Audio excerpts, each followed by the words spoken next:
Down in the DM. It go down, it go down. It goes down in the DM. It go down, it go down in the DM. It go down, it go down.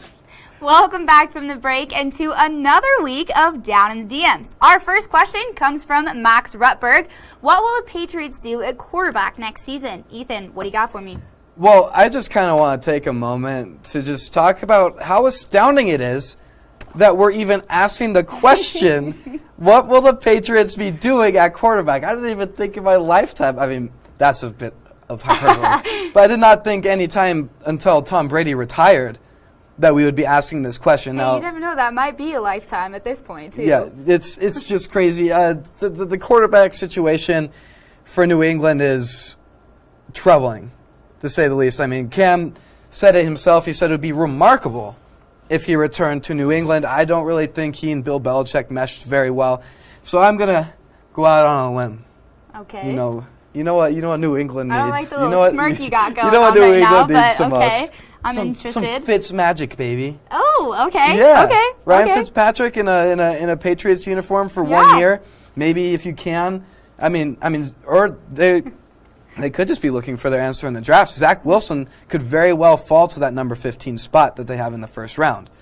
So, I mean, if they really trust Zach Wilson that much, I doubt it, but let's see some Fitz magic in New England. I think that would be really fun. I was really worried when you had a big smirk on your face as you started talking about where you were going to go with this, but I actually have to agree. I think Fitzpatrick would fit kind of well with the Patriots. I think that their best bet, honestly, is to dive into the free agency. Mm-hmm. I think that's where they're going to be able to find their key quarterback for this season, because it's been a long time since they actually picked somebody up in the draft as a quarterback. I mean, like you said, Tom Brady. Yep. It's been a long time since they've had to deal with trying to find a quarterback for this team. So I think they're going to have to dip their toes into the free agency a little bit. It's going to be hard for Belichick because I don't think he liked his experience with Cam Newton, like you said. Yeah. And that's definitely a step back and makes him think a little bit because he had such a good quarterback with Tom Brady, and he was so comfortable with his situation. So I do think that the free agency, I feel like I've repeated myself a little bit here, but that's okay. But yes, Fitzpatrick, I think that he's probably not going to ask for a big contract in that maybe aspect either. I would predict like $10 million guaranteed for 1 year for okay. Ryan Fitzpatrick. I mean, I wasn't going to say maybe more than not the 7. best. But I mean, New England's got the money, and Fitzpatrick knows that. But, I mean, that's still kind of a far-fetched thing. Jimmy Garoppolo is what we've heard is he's been available. We've heard about, Deshaun Watson.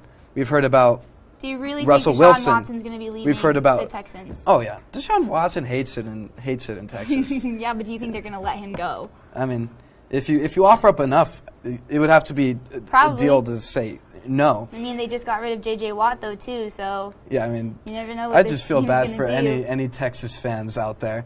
But, I mean, New England's situation is very, very, very intriguing, no? Yeah, absolutely. Can we take one look at the Colts, though, in their situation? Because they just got Carson Wentz. What about Jacoby Brissett? He is in He'll be free returning. agency. Yeah. No, yeah, I mean, he's also had some experience with the Patriots before. He's looking for a potential one-year deal. Mm-hmm. I think that that's a good bet for the Patriots. I like that idea. Let's put a pin in it and talk about it later. And now, from our friend Ryan Malone, Rachel, which NBA team is a front runner for the best squad in the East? I'm very curious what you're going to do for this one, but that's okay. I know that this question comes with some heart behind it, too, because people are going to want us to pick the Celtics for this. But I am going to disagree with that wholeheartedly. I'm sorry to Ryan, who asked this question. But I'm going to go with the Brooklyn Nets, actually. The Nets? Yes. Okay. They are second in the conference at 22-13, and they have 3 players on their team. KD at 29 points per game average right now, Kyrie with 27.4, and Harden with 25.2, and all 3 of them are on the same team. This has never been done in NBA history. I think they're going to take it. Okay, that's fair. Everybody sees offensive star power and like, nah. And I know Jared's up there, and he's going to be pretty upset about this one.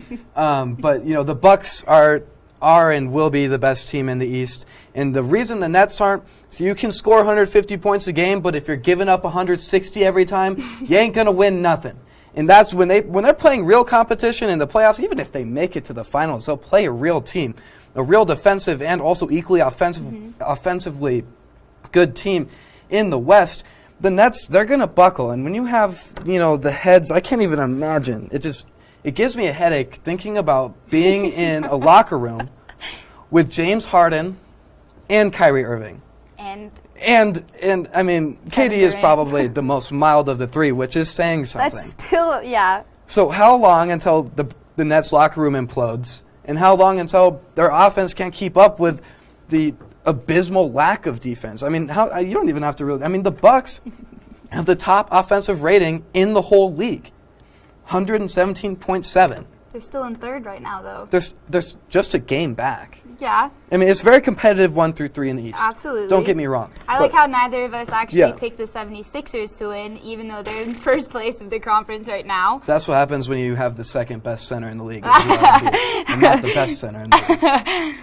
Yeah, I don't know. I'm sticking with the Nets. I'll be honest, it was a toss-up between the Nets and the Bucks, but I think the Bucks are going to buckle under the pressure, actually. Oh, why would you say that?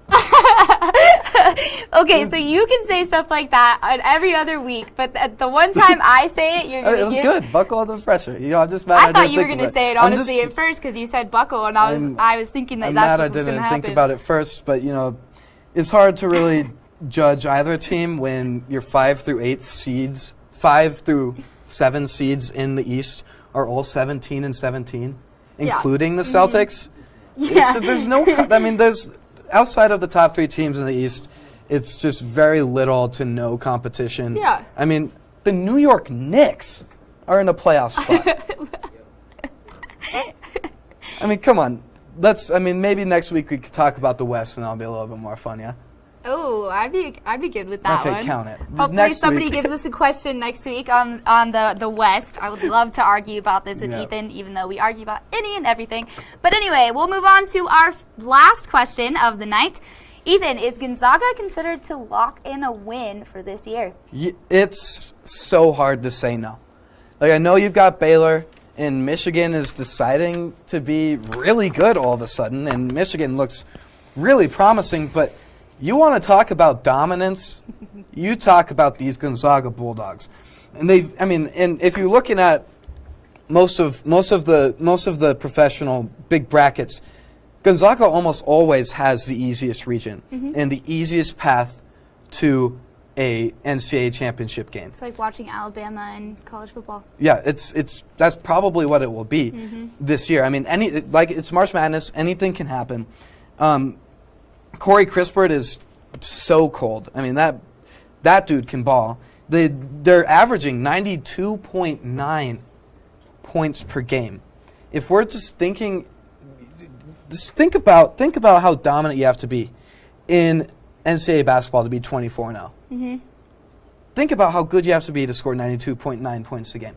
We might never see an offense this good again in NCAA basketball. Okay, but remember what you said. They have a pretty easy season lineup when they come into it. You got to take that into account. Although I'm in agreement with you. I do think that they have a pretty good lock, basically, to go to the very end for the March Madness tournament. I mean, 24-0 in the WCC, that's just crazy in the first place. It's ridiculous. But bring back Michigan. I mean, you looked at the top schools for college basketball, and you have Gonzaga and Baylor, and they were pretty much at the top, and nobody was near them for a while. You were just waiting for somebody to lose. Absolutely. And then Michigan just comes out of nowhere and takes that top 2 spot. So like you said, you never know, especially with March Madness. You could have a Cinderella story come out of nowhere, so who knows? 2 years ago, we saw a 16 seed fall for the first time. It's not going to be Gonzaga, or a 16 seed win, not fall.